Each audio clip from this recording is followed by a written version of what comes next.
नारायणीयमृतं दशकं 41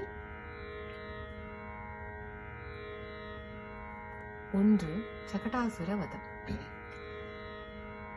அவதரித்த திருநாளில் நின்னை கொல்ல சகடாசுரன் வண்டியாய் வர தவமுனிவர் பணியும் நின் திருப்பாதம் உதைப்பட மரமென விழுந்தனன்.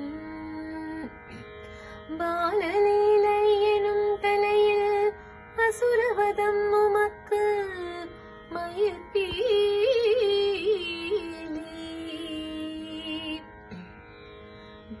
கோலம் கண்டு துதித்தனள் தேவர்கள்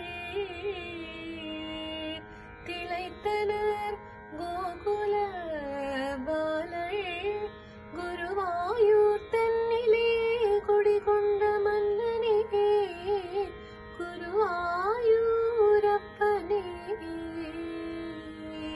தீராதனோ தீர்த்து வாரா